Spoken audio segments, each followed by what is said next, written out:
I said thought the Celtics, you know, to move on. I will say the one other team I wanted to, I guess two other teams, but one other team especially I wanted to focus on uh, was the Pelicans.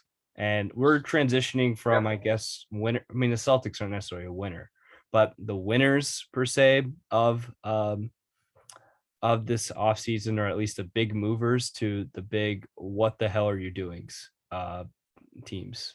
Uh, Mhm. Yep. so just just saying this, no offense to Devontae Graham, I think, but we know this is going. You let Lonzo Ball, you sign and trade him for I think a second round pick, and you go a first round pick for Devontae Graham. How? Like, tell me, how does this make sense? Like, just match the offer sheet we have with Lonzo.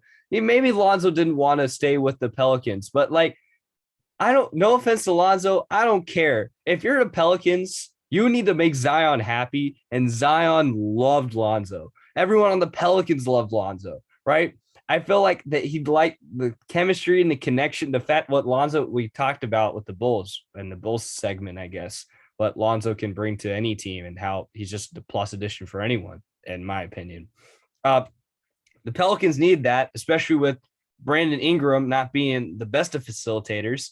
And I I'm just like, sure, Devontae Graham's a decent shooter, but like that's just, I don't know, kind of bad leverage. And then we're thinking about that what's it called? We didn't really talk about this, but the Jonas Valanciunas trade, was it getting, shipping away Eric Bledsoe and Steven Adams for Jonas Valanciunas and whatever. It seemed like, I mean, Jonas Valanciunas I think is better than Steven Adams and he can space Yes. a bit more, but like, is it really that much worth it? Like, I feel like there's it was, if, I mean, the draft picks he had to give up were kind of, it was interesting in that sense. And Trey Murphy seems fine in, the summer league. I've heard a lot of good things about Trey Murphy, and we'll see how this goes. But and I mean, I feel like that's what you need, is you need a spacing around Zion. But I just, the guard position itself seems ridiculous. That move alone. What, I mean, Zion's like, what are they doing? Like this backcourt, the one weakness I was like, so they were one of the teams. We're talking about Kyle Lowry being the big fish of this offseason period, this free agency. And it was the Pelicans. They thought they might be in it. Spoiler, I don't think they were ever going to be a solid contender for Kyle Lowry. That's a different matter. But Pelicans, the Mavericks, and the Heat, and the Heat ended up getting him. We can talk about the Mavericks. I think the Mavericks just struck out. So that's oof They on did. their part when you're Yep. thinking they need to get better, but they just struck out, period.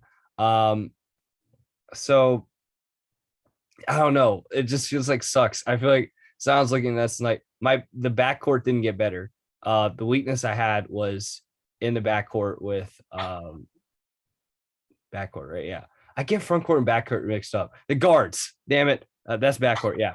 So the guard play was never really a strong suit. I mean, the fact that they gave up Drew Holiday in retrospect looks ridiculous, because Drew Holiday would have been perfect with this team with Zion, or at Yep. least not, maybe not perfect, but better.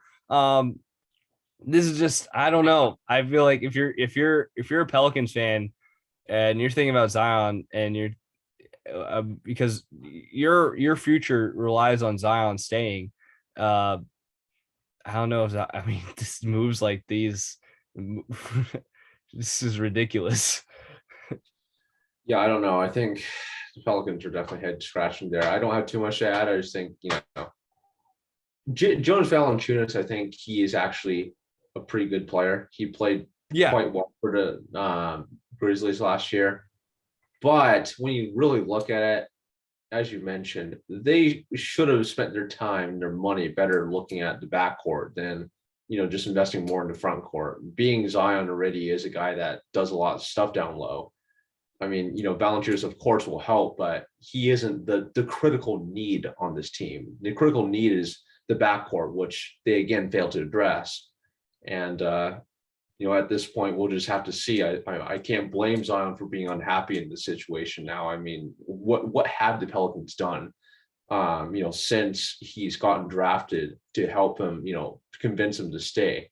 You let your Drew Holiday leave, and you haven't done anything to repair this team. You hired Sam Van Gundy as your coach, worked out as an experiment, didn't work that well. And here we are. What is this, year 3 with Zion now? We'll see how it goes. Yeah.